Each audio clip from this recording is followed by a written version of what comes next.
aquele casaco mítico, exclamou Sônia, agradavelmente surpresa ao ver a nova peça que sua colega Karina, que era sua chefe, estava usando. Karina sorriu, agindo como se não fosse nada demais. Ah, sim. Já sabes, é preciso estar à altura de sua posição. Além disso, ultimamente está muito na moda que os noivos façam um vídeo de seu casamento no cartório. E claro, não fica bem vir vestida com roupas comuns.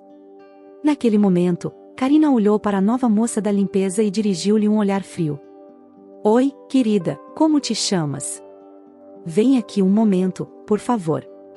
Uma calça jeans velha, uma camisa xadrez e sapatilhas gastas compunham um conjunto que não combinava nada com um lugar tão formal quanto um cartório, que naquele dia estava cheio dos convidados, todos vestidos de gala. Escuta, te contrataram para limpar isso, não para perder tempo, porque te vejo um pouco preguiçosa, disse Karina, sendo bastante dura com ela. O que a jovem sentia não a preocupava minimamente. Ricardo, por sinal, reclamou. O brilho de algo no chão do palco o incomodava.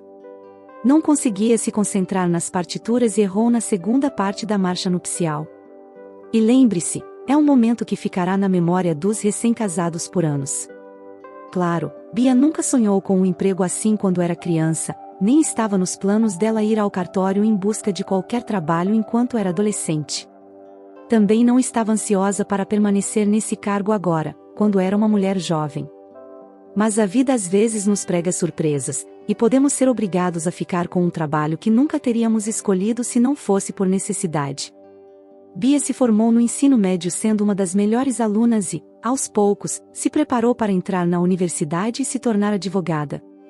Suas pontuações nos exames de admissão foram mais altas do que as de muitos aspirantes a juristas.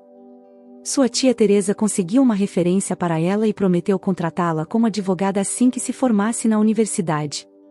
Mas os problemas surgem quando menos esperamos e mudam radicalmente nossa vida. A mãe de Bia ficou doente. Não era uma doença incurável, mas precisava ser tratada, e tudo dependia disso. Ao retornar da consulta médica, sua mãe sentou-se em uma cadeira da cozinha para escrever seu testamento, e de repente começou a chorar. Não sabia a quem deixaria seu gato. Bia percebeu que a pessoa mais querida para ela estava aterrorizada. Não sabia o que fazer por ela, então assumiu toda a responsabilidade. Levou sua mãe ao médico, a preparou para a intervenção e a acalmou da melhor forma possível, mostrando exemplos de recuperações bem-sucedidas na internet de pessoas que haviam sofrido da mesma doença que sua mãe. É claro que seu pai poderia ter feito muito melhor, mas quase nunca se preocupava com sua esposa. Bia tinha certeza de que ele estava traindo sua mãe, mas seu pai sempre arrumava alguma desculpa, dizendo que estava ocupado com suas viagens de negócios e reuniões no trabalho, que às vezes terminavam muito tarde. Bia não tinha forças nem vontade de falar com ele sobre isso. O importante era que sua mãe não descobrisse, pois para combater a doença, ela precisava de apoio, mesmo que insignificante, como o de um marido traidor em casa. Bia só podia relaxar ao lado de seu namorado, Theo. Eles tinham um relacionamento sério. No início, eram colegas de escola e depois planejavam ir juntos para a capital. O rapaz até propôs casamento a Bia, deu-lhe um anel, flores e disse belas palavras sobre a felicidade que os esperava se tivessem um futuro juntos. Bia aceitou o anel, mas disse que o casamento deveria acontecer no último ano da universidade, no mínimo. Isso decepcionou bastante Theo, mas no final, ele deu razão à namorada. O problema é que o que aconteceu depois destruiu completamente esse plano. Theo teve que ir sozinho para a capital e começar seus estudos na universidade sem Bia. Nas férias, ele voltou à cidade para vê-la e disse que na faculdade havia conhecido o verdadeiro amor de sua vida e que se casaria com essa garota e com nenhuma outra. Mas ele ainda queria como amiga e se ela precisasse de algo, poderia contar com sua ajuda, pois iria vê-la de qualquer parte do mundo.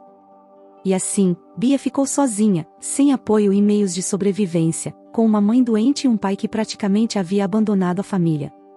Sua tia Teresa conseguiu um emprego como faxineira, e agora a jovem tinha que lidar com os difíceis personagens dos funcionários do cartório, porque não lhe restava outra opção.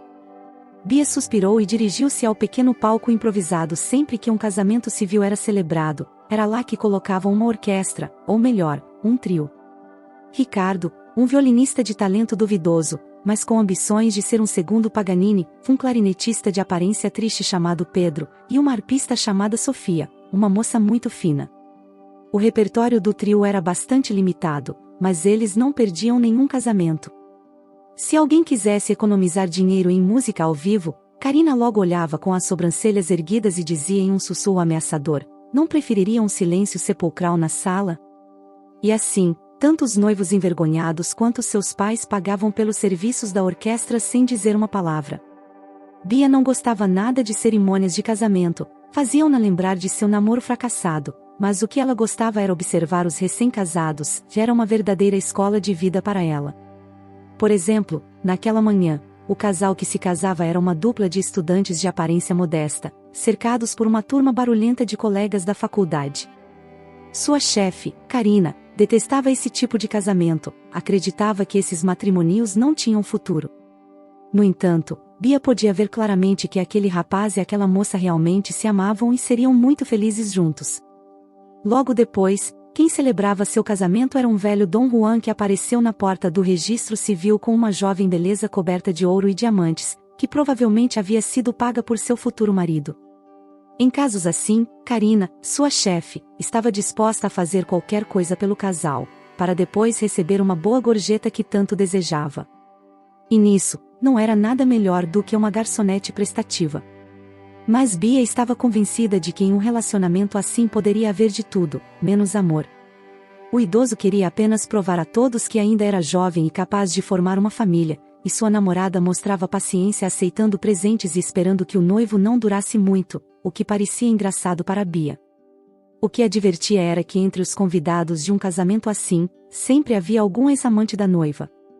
Bia aprendeu a os reconhecer pelos olhares cínicos que a faziam sentir vontade de se jogar no chuveiro ou tomar um bom banho.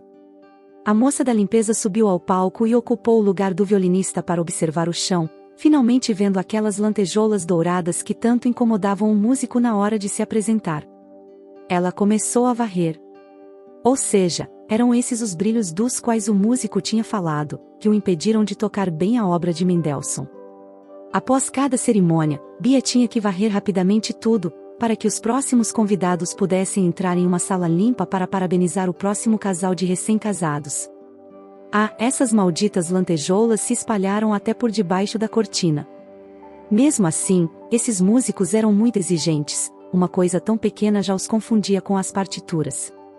Depois de tirar o lixo, Bia foi descansar. Naquele dia quente, houve vários casais ansiosos para se casar no registro civil, mal havia tempo para tudo, e a pequena orquestra tocava cada vez mais rápido. Já no final da tarde, tanto Karina quanto seus assistentes pareciam cansados, tendo acompanhado o último casal do dia para uma vida familiar cheia de felicidade. Todos os funcionários do registro civil se sentaram nas cadeiras ao lado do palco e ficaram um tempo sem dizer nada, descansando. Se amanhã houver a mesma confusão, eu não venho, exclamou Ricardo, esfregando os dedos vermelhos de sua mão esquerda.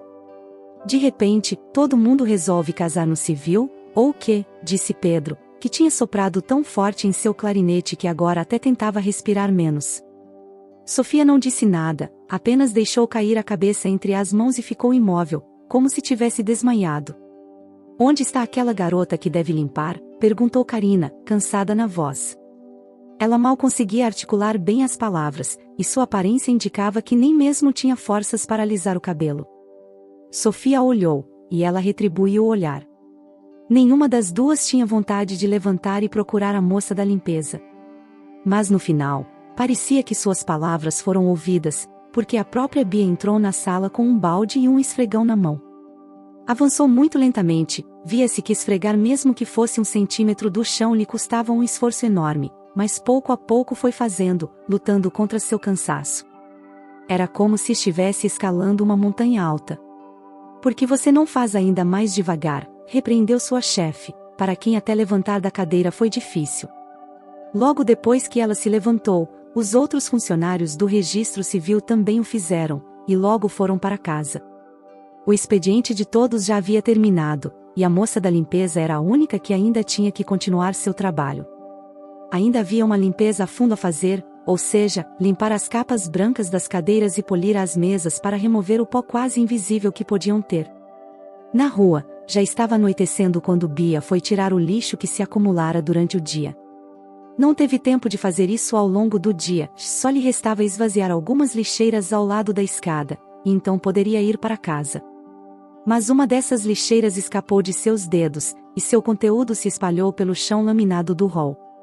A jovem não pôde evitar soltar um insulto e depois reuniu as últimas forças para colocar tudo com suas próprias mãos em um saco de lixo. De repente, Bia encontrou algo duro e redondo com os dedos, que também havia acabado no lixo. Era um anel de noivado muito bonito, feito com grande habilidade, até mesmo com amor, 2 fios de ouro.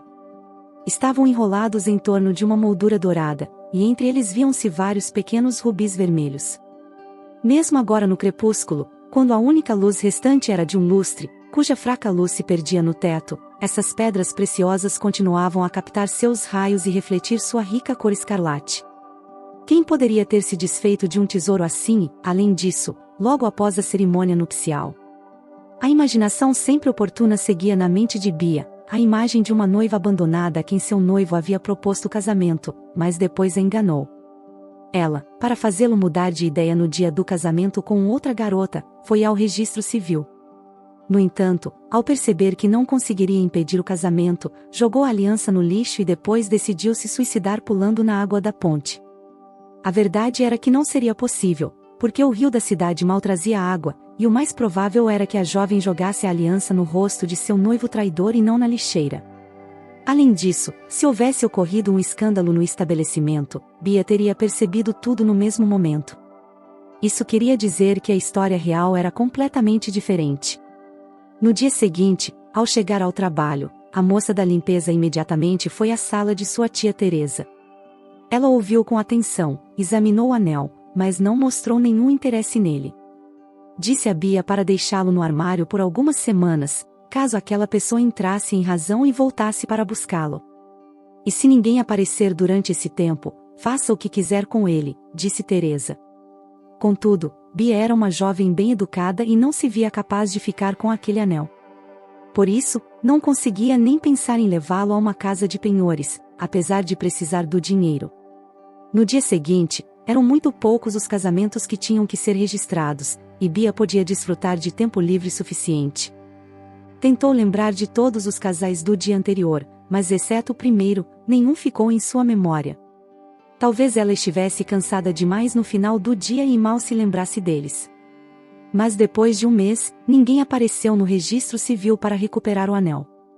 Era como um enigma que atormentava Bia e exigia que ela encontrasse uma resposta para a pergunta de por que alguém jogou o anel fora. Às vezes, ela o tirava do bolso e o examinava, esperando que isso a ajudasse a resolver o mistério. Sabe, filha, disse um dia a sua mãe ao olhar o anel com ela, não me parece que este anel tenha sido comprado em qualquer joalheria. Veja, tem um selo pessoal, provavelmente um joalheiro o fez por encomenda. Pois é, o que pode ser, exclamou a jovem. E o joalheiro com certeza deve ter os dados do cliente. Mas ao mesmo tempo, a alegria deu lugar a uma dúvida. E se o joalheiro fez vários anéis iguais? Mesmo assim, sua mãe estava convencida de que sua ideia era lógica. O que Bia poderia fazer era pedir a lista dos casais que se casaram no dia em que encontrou o anel, compará-la com o nome do cliente fornecido pelo joalheiro, e assim descobrir quem foi a pessoa que se livrou da joia de maneira tão desesperada. Além disso, sua mãe tinha na agenda o endereço de um workshop de joalheiros muito famosos, e seus funcionários deveriam conhecer o selo que estava naquele anel. A vantagem de ser uma pessoa de limpeza é que isso te dá a possibilidade de entrar em qualquer escritório com a desculpa de esvaziar a lixeira ou limpar o pó. Assim, Bia encontrou rapidamente as informações que precisava sobre os casais que se casaram naquele dia. Quando fez uma descoberta tão surpreendente em um monte de lixo. Em seu próximo dia de folga, a jovem foi falar com o joalheiro. O estabelecimento, que há 20 anos era uma oficina simples montada em um local de 2 por 2 metros, havia se transformado em uma joalheria de prestígio. A recepcionista, uma garota muito arrumada com cabelo castanho e maquiagem chamativa, estava sentada no balcão do térreo. Quando viu aquela cliente mal vestida, suspirou desapontada e imediatamente colocou um sorriso no rosto ao saber que a jovem precisava falar com algum joalheiro. Tentou protestar dizendo que era ela quem recebia os pedidos dos clientes, e que o joalheiro só interrompia seu trabalho para falar com o cliente se houvesse algum problema com o pedido. Quando Bia tirou o anel do bolso, a recepcionista da joalheria mostrou mais interesse. Ela pensou que essa cliente era uma jovem com dinheiro, o que fez sua opinião sobre ela mudar. Claro que então ela chamou imediatamente o joalheiro, que se chamava Marcelino, e ele esperava uma surpresa. O anel havia sido feito precisamente naquela joalheria e elaborado por ele. Isso incomodou a recepcionista, porque sempre era ela quem recebia os pedidos, e pensou que deveria se lembrar de um anel tão bonito. Mas o joalheiro explicou que havia clientes exclusivos que o contatavam diretamente. Esse anel tinha sido encomendado pelo filho de um homem muito respeitável da cidade, e estava destinado a uma garota com quem ele estava saindo e a quem tinha proposto o casamento. Marcelino, surpreso, perguntou como era que ela tinha esse anel agora. Bia decidiu não contar a ele que o encontrou em uma lixeira. Ao joalheiro, poderia ser desagradável saber que sua obra poderia ter terminado ali. Por isso, ela se limitou a responder que encontrou o anel na rua, gostaria de devolvê-lo à sua dona e pensei que talvez o joalheiro pudesse ajudá-la a encontrar os contatos da senhorita que o havia perdido. Marcelino disse que isso não era fácil de fazer, pois lidou pessoalmente com esse cliente. Em alguma ocasião, pediu-lhe que trouxesse sua namorada para experimentar o anel que ele fez para ela. Como o anel foi experimentado por ela e entregue a tempo, ele não guardou o número de telefone do cliente. Porém, ele disse que ainda tinha os pedaços de papel nos quais fez os esboços e que, neles, provavelmente teria anotado o número da namorada daquele rapaz. Marcelino voltou à oficina para tentar encontrar o número, e a recepcionista pensou que ainda existia gente boa no mundo, pois o anel era caro, e ninguém julgaria Bia se ela o mantivesse. No entanto, Bia estava tentando encontrar aquela garota que, por distração, perdeu sua joia. Um pouco mais tarde, o joalheiro saiu da oficina, parecendo contente. Em suas mãos, ele segurava uma folha de papel amassada e manchada em ambos os lados. Estava escrito o número de telefone de uma tal Raquel. Bia anotou o número de contato do joalheiro e foi ao registro civil procurar a dona do anel. Naquele dia, no registro civil, havia duas noivas com o mesmo nome, Raquel. Bia decidiu entrar em contato com ambas as garotas, mas como poderia reconhecê-las? Ela tinha que agir com astúcia, caso contrário, o mistério ficaria sem solução.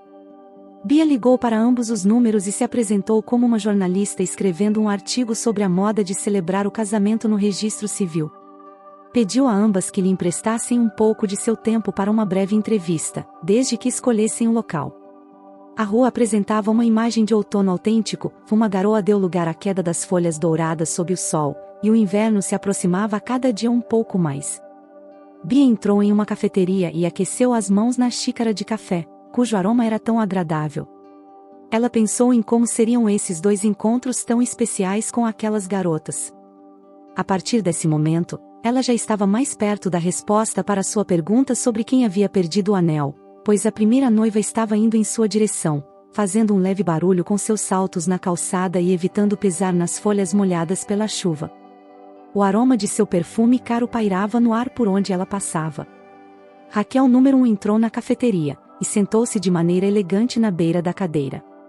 Ela chamou o garçom com o movimento habitual da mão e pediu o mesmo que Bia. Instantaneamente, trouxeram-lhe sua xícara de café e um croissant de chocolate. Bia estava fascinada com a aparência daquela mulher tão bem vestida. Parecia acostumada ao luxo e a ser sempre bem atendida. Bia mesma não podia desfrutar desse nível de vida, mas também não tinha vontade de tê-lo um dia. Depois de alguns minutos conversando com essa garota, Bia já sabia com certeza que ela nunca jogaria uma aliança tão cara em uma lixeira. Era uma daquelas mulheres que não soltavam o que lhes pertencia por nada no mundo. Então, o que Bia fez foi perguntar-lhe algumas coisas relacionadas a casamentos e fingiu anotar suas respostas detalhadas. Logo, a reunião delas terminou, e elas se despediram para sempre. A outra Raquel não se parecia em nada com a primeira. Era uma morena de cabelos curtos, olhos determinados e lábios de uma pessoa teimosa. Ela se aproximou da mesa com passos rápidos, lançou a Bia uma breve olhada, como se a estivesse avaliando, e disse que Bia não se parecia em nada com uma jornalista. Pediu-lhe para dizer o que queria em 2 palavras. A única coisa que Bia fez foi tirar o anel do bolso e colocá-lo sobre a mesa. Quando Raquel viu a joia, ela se sentiu menos tensa, sentou-se e pegou o anel em suas mãos. "O que você gostaria de saber?", foi a primeira pergunta dela. "Por que você jogou isso no lixo?", foi a resposta de Bia. Raquel imediatamente sentiu confiança naquela garota vestida de forma simples, ansiosa por obter respostas às suas perguntas, e decidiu falar sendo sincera. Suspirou e contou que ficou órfã em uma idade precoce, cresceu na casa de parentes, seu tio e tia. Embora às vezes desejasse que alguém a adotasse, em vez daquela mansão grande e bonita, preferiria uma casa pequena, mas acolhedora. Seu tio era avarento, e sua tia também considerava a riqueza como um dos valores mais significativos. Mas para a menina, parecia horrível que, naquela família, qualquer maneira de obter dinheiro fosse bem-vinda. Seu tio nunca poderia presentear ninguém com nenhum objeto valioso em sua casa, embora tivesse uma biblioteca enorme lá, mas nem ele, nem sua esposa liam nada. Em vez disso, ela gostaria de ter sido adotada por alguém que realmente a amasse e cuidasse dela, independentemente da riqueza material. Dessa forma, Raquel teve a oportunidade de ler livros, entre os quais se encontravam verdadeiras obras de arte. Ninguém apoiou sua paixão, mas também não interferiram nela. Quanto mais a menina crescia, maior se tornava o abismo entre ela e seus tios. Para se sentir menos desconfortável ao lado de sua sobrinha e evitar ao máximo a tensão na relação, a tia decidiu que o melhor seria casar Raquel o mais rápido possível. Além disso, no antigo apartamento dos pais da jovem, durante todo esse tempo, vivia uma família que pagava muito bem pelo aluguel. Se sua sobrinha decidisse de repente ir morar no apartamento dos pais, perderiam essa renda e Raquel parecia mais do que disposta a finalmente escapar dessa casa onde não se sentia à vontade. Ela não queria irritar seus tios, o que aconteceria ao falar sobre se mudar para o antigo apartamento, mas também era difícil conviver com eles sob o mesmo teto. Também não permitiam que ela fosse para a universidade. Foi então que Raquel pensou que a ideia de se casar não era tão ruim, finalmente abandonaria a casa dos tios. A própria tia encontrou um namorado para ela e começou a preparar o casamento, que, é claro, o futuro marido teria que pagar completamente. Foi nesse momento que o rapaz mostrou o quanto era ganancioso. Cada gasto, mesmo mais insignificante, ele anotava em uma caderneta. No início, Raquel gostou que David compartilhasse os gastos, pensou que era porque confiava nela como sua futura esposa. Mas na realidade, o único pensamento do rapaz era mostrar a todos quanto dinheiro ele gastou com aquela garota. Então, o anel se tornou a maior decepção. "Este anel custa o mesmo que uma pequena fábrica, mas em vez de comprar uma fábrica, prefiro te dar esta joia", disse David no dia. "E veja como me arrisquei, porque, veja bem, talvez teria me beneficiado mais com uma fábrica." Foi assim que Raquel percebeu que para ele ela era apenas mais um investimento. Raquel e David pareciam falar línguas diferentes. O noivo falava a língua dos números e do dinheiro, enquanto sua noiva falava a língua dos valores superiores. Ele não queria ouvir seus argumentos, e ela ficava horrorizada com os dele. A única coisa que restou a Raquel foi lutar secretamente contra David. O primeiro passo seria se livrar da pequena fábrica que era o anel. Esse protesto era uma medida forçada, pois ela se sentia vendida como uma escrava sem o direito de escolha. O segundo passo era gastar muito dinheiro em livros, algo que ela gradualmente passou a fazer. Bia perguntou se não a entristecia se livrar de uma verdadeira obra de arte dessa maneira. Raquel respondeu que tinha gostado muito do anel em si e que, se a situação fosse diferente, jamais teria feito isso.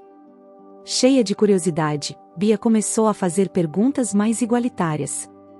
Ela questionou sobre David, se ele havia se revelado um mau marido. A dona do anel pensou que talvez fosse sorte encontrar uma garota que a compreendesse. E de repente, Bia começou a fazer perguntas que ela mesma tinha medo de fazer. No final, Raquel respondeu: "Quando me cansei, pensei que com o tempo chegaria a me apaixonar por esse homem. Ele é bonito, tem um corpo atlético, é bom amante, nunca olharia para outro homem. Mas sua ganância e desprezo pelos pobres anulam todas as virtudes. Além disso, pouco antes do casamento, um de seus amigos me disse que David pretendia encontrar uma garota simples, que não se importasse de ficar em casa, que não reclamasse de nada. E assim, enquanto ele poderia ter aventuras com outras, também me disse que meu noivo já tinha uma amante, e talvez até várias. E assim, em um instante, tudo de bom que ainda havia nele foi ofuscado pelas coisas ruins. E quando meu marido descobriu que não tinha mais aquele anel, foi como se de repente tivesse enlouquecido. Começou a gritar, dizendo que eu o levaria à ruína. Depois dessa cena, eu queria deixá-lo, mas como poderia fazer isso? Não tinha dinheiro próprio, e meus tios não me aceitariam mais. Assim, soube que meu marido era um homem mesquinho como poucos. Bia sentiu simpatia e confiança por Raquel e admitiu que sua vida também estava cheia de problemas. Cada cerimônia de casamento que ela presenciava, por razões de trabalho, causava-lhe grande dor, pois tinha que observar esses casais felizes enquanto ela estava sozinha, já que seu namorado também a havia deixado. Também contou que os outros funcionários do registro civil apenas zombavam dela e a censuravam por qualquer bobagem. Seu pai estava traindo sua mãe, e sua mãe estava doente. Assim, quase sem perceber, as duas mulheres se tornaram amigas. A partir desse dia, começaram a se ver um pouco mais frequentemente e passar algum tempo juntas. De vez em quando, Bia começou a visitar a luxuosa casa em que Raquel morava. Mas David nunca estava lá, trabalhava muito, viajava a negócios e raramente aparecia em casa. Não queria saber nada da mulher que se tornou amiga de sua esposa, nem de suas visitas. Não tinha tempo para essas coisas. Bia, por sua vez, ficou feliz por ter a oportunidade de conversar com alguém sobre livros, suas obras favoritas, que sua amiga agora também conhecia. Enquanto David estava viajando, elas iam juntas a livrarias e lojas de livros antigos, comprando montes de livros que depois eram enviados para a casa de Raquel em caixas. Muito em breve, uma das pequenas salas da mansão em que Raquel vivia, se tornou uma espécie de refúgio para ambas, onde podiam compartilhar suas preocupações e paixões.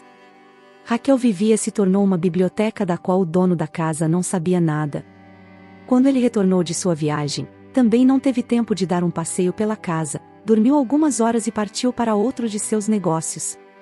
Ele não sabia nada sobre essa biblioteca caseira de sua esposa. Na tarde do mesmo dia, as duas amigas foram primeiro ao teatro e depois entraram em uma cafeteria, onde ficaram por 2 horas, conversando sobre a peça que acabaram de assistir. Ao se despedirem, já era muito tarde. No entanto, quando Bia retornou para casa, ouviu o telefone tocar. Era Raquel, chorando, pedindo ajuda. Não tinha para onde ir e não podia ficar mais 1 minuto com aquele homem tão cruel. Meia hora depois, Raquel, com o rosto cheio de lágrimas, estava sentada na sala do apartamento de Bia. A mãe da jovem, Dona Célia, preparou-lhe uma infusão para acalmá-la. Pouco a pouco, Raquel contou, entre lágrimas, o que aconteceu em sua casa. David retornou de sua viagem de negócios antes do esperado, e foi nesse momento que o entregador chamou em sua casa e entregou um pacote com muitos livros dentro. Sua esposa não estava lá naquele momento, e por isso, ele teve que pegar o pacote. Ele pensou que seria algum vestido, conjunto de roupa íntima ou joias que uma esposa obediente e desejosa de agradar ao marido teria comprado. Porém, o que estava dentro do pacote eram apenas alguns livros antigos. Junto aos livros, havia uma fatura, e assim, o marido de Raquel, já bastante irritado, pôde descobrir o preço dos livros. Então, ele ficou realmente zangado, abriu uma garrafa de conhaque de uma marca muito cara e, ao se servir um copo, começou a percorrer sua casa. Logo descobriu aquela pequena biblioteca, e foi lá que David esperou por sua esposa para finalmente explicar o que ela podia comprar com seu dinheiro e o que não podia. Houve um escândalo terrível, embora o único que levantou a voz tenha sido David, que já estava bastante embriagado, enquanto Raquel ficou na porta sem dizer uma palavra. Ela teve que ouvir muitas coisas desagradáveis e repugnantes sobre si mesma. Não era a primeira vez que ouvia tudo isso, mas quando seu marido começou a jogar os livros no chão, derramar conhaque sobre eles e ameaçar queimá-los junto com ela, ela saiu correndo de casa para nunca mais voltar. A luz do sol da manhã iluminava os rostos das duas jovens que estavam dormindo, exaustas pelos acontecimentos do dia anterior. Um raio de sol poderia apagar o último rastro das lágrimas de suas bochechas, mas foram impedidas por batidas fortes e imperiosas na porta. Ambas as garotas se sentaram em suas camas, assustadas. Os passos da mãe de Bia foram ouvidos no corredor. Ela se dirigiu à porta, mas preferiu não abri-la. Seu marido não estava em casa, e ela decidiu descobrir quem era primeiro para evitar possível perigo. "Quem é?", perguntou com um pouco de medo. Raquel reconheceu imediatamente a voz de David. O homem tinha vindo buscar sua esposa. Raquel se escondeu em um canto do quarto, e Bia, apesar de estar tremendo de medo, não desistiu e começou a bloquear a porta com móveis que podia mover sozinha. Enquanto isso, Dona Célia quis proteger a amiga de sua filha. Ela disse ao homem que a garota não estava em casa e que ela não abriria a porta para um criminoso que se comportava como o último sem vergonha. No entanto, não foi David quem respondeu a essas palavras, mas um policial. Ele explicou que a esposa do homem, que se apresentou como a vítima, tinha um aplicativo em seu telefone que permitia rastrear seus movimentos. Se Raquel não estivesse no apartamento, isso significava que Dona Célia havia roubado seu telefone e o escondido. Em qualquer caso, ele disse que seria melhor abrir a porta e falar com ele cara a cara. Com isso, pela voz de sua mãe, Bia percebeu que ela estava preocupada e nervosa. "Com quem está falando?", perguntou Raquel. Imediatamente reconheceu a voz de David, e isso a fez estremecer. Naquele momento, outra pessoa estava na porta daquele pequeno apartamento. Um homem elegante de cabelos grisalhos e vestindo um casaco de lã de uma marca de luxo e apertou a mão do policial como se fossem velhos amigos. Ele disse que, como era uma questão familiar, resolveriam sem recorrer a terceiros. O policial imediatamente se despediu e foi embora, deixando Bia e seus pais desconcertados e indefesos. Enquanto isso, o homem sentou-se em uma poltrona vazia e pediu para ser informado sobre o que estava acontecendo. David começou a se queixar como uma criança, gaguejando e pulando frases. Ele disse que tinha sido enganado e humilhado diante de todos. Sua esposa não era tão simples quanto parecia, estava gastando dinheiro em coisas sem sentido, arruinando tudo por causa de seus caprichos estúpidos. Quando chegou de viagem e decidiu falar sério com ela, ela simplesmente fugiu de casa, levando coisas que ele mesmo havia comprado por muito dinheiro. O homem mais velho olhou para David incrédulo, e David ficou em silêncio, envergonhado, sem terminar a última frase. "Quem é você?", perguntou diretamente Sr. Vicente àquele homem, que veio de maneira tão estranha com sua visita. Ele percebeu que sua esposa estava prestes a desmaiar e que esse evento inexplicável estava afetando sua frágil saúde. Então, decidiu assumir o controle da situação. O homem desconhecido levantou-se um pouco e disse: "Permitam-me que me apresente. Me chamo José Antônio, e sou o pai deste jovem.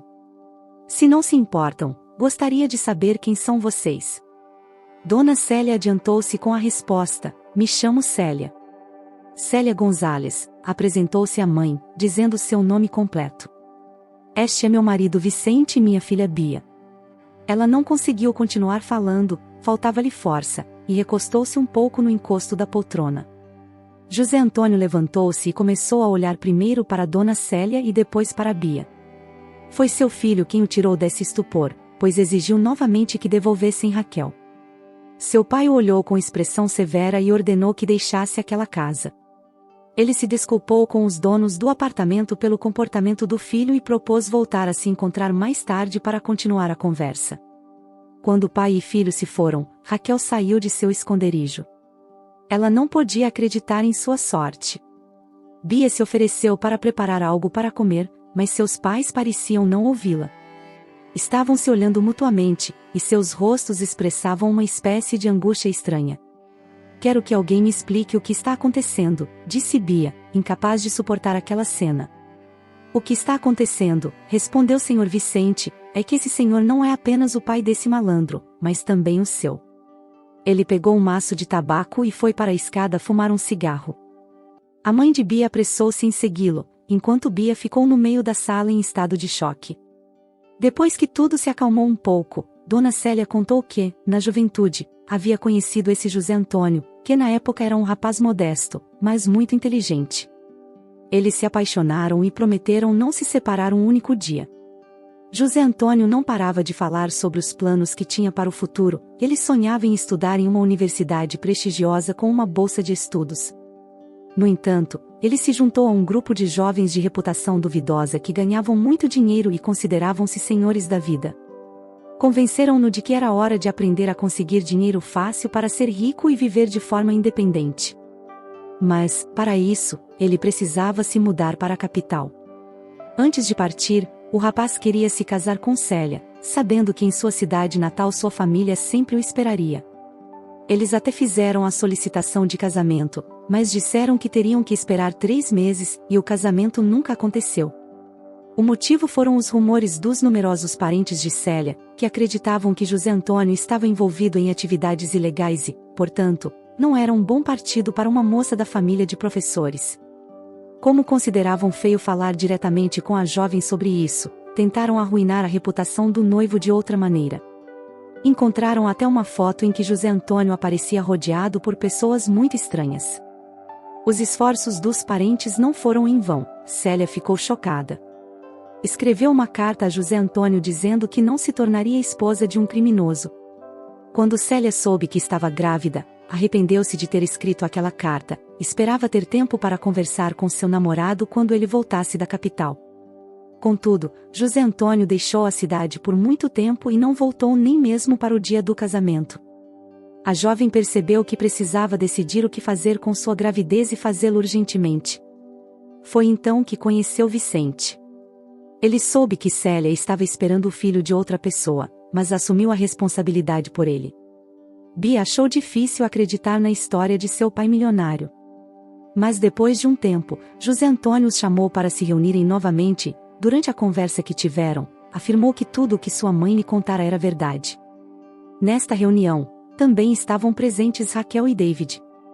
O pai disse ao filho que os livros que sua esposa havia colecionado com tanto cuidado valiam muito e podiam ser considerados um excelente investimento para o futuro. O próprio David decidiu ajudar sua esposa a consegui-los, aprendeu coisas sobre eles e até pensou em abrir uma pequena loja de livros antigos para Raquel. Naquele dia, durante a reunião, José Antônio reconheceu Bia como sua filha e lhe atribuiu uma quantia em dinheiro para ajudá-la financeiramente. Ela quis gastá-lo imediatamente no tratamento de sua mãe. No entanto, foi Vicente quem interveio. Descobriu-se que, se ele sempre estava ausente em casa, não era porque tivesse amantes, mas porque estava tentando ganhar o máximo de dinheiro trabalhando em vários lugares e já havia arrecadado a quantia para o tratamento de sua esposa. Ele queria cuidar pessoalmente dela e não podia permitir que ela ficasse em dívida com ninguém. Todos apoiaram sua decisão, mas no final, sem que ele soubesse, pagaram algumas despesas extras para garantir que a mãe de Bia fosse atendida da melhor maneira possível. Assim, aos poucos, a mulher começou a se recuperar. Bia continuava sendo amiga de Raquel, mas agora mal tinham tempo para sair juntas. Sua amiga estava ocupada com a proximidade da abertura da loja, e Bia finalmente concordou em ingressar na universidade para cursar direito. Mais tarde, chegou o dia da inauguração da loja. A livraria estava incrível, os melhores designers, verdadeiros especialistas, trabalharam por semanas para fazer com que parecesse um castelo antigo. A vitrine da loja não tinha nada a invejar a qualquer museu em termos de aparência. Pela manhã, os amantes de livros antigos se reuniram na entrada da livraria, ansiosos para ver os tesouros dessa família. Pôde-se ver que havia muitos entusiastas de leitura na cidade. A fita vermelha aguardava pacientemente. A tesoura da jovem dona da loja estavam prontas, mas ela, por alguma razão, hesitou e parou com a tesoura na mão. Depois de esperar que todos ficassem em silêncio, Raquel tirou do bolso um pequeno anel de ouro com 2 fios entrelaçados entre os quais pequenos rubis brilhavam. David ficou atônito, e então ela lhe entregou o anel e disse: "Aceito ser tua esposa." Os convidados olharam surpresos, sabiam perfeitamente que já se tratava de um casamento. Apenas o próprio David e também Bia, sendo as pessoas mais próximas à família, compreenderam que Raquel estava prestando juramento de fidelidade a seu marido. As guerras secretas haviam terminado para sempre, e agora os esperava uma vida longa e feliz. David sorriu, pegou o anel e o colocou no dedo de sua esposa, aceitando seu juramento. Então a levantou com seus fortes braços, dando voltas no ar. Seus olhos e lábios se estenderam em um sorriso feliz, com cuidado, como se fosse o tesouro mais precioso de sua vida. David pôs a esposa no chão. Percebeu que a esposa finalmente acabara de contar a seu marido que esperava um filho dele. Espero que tenha gostado desta história.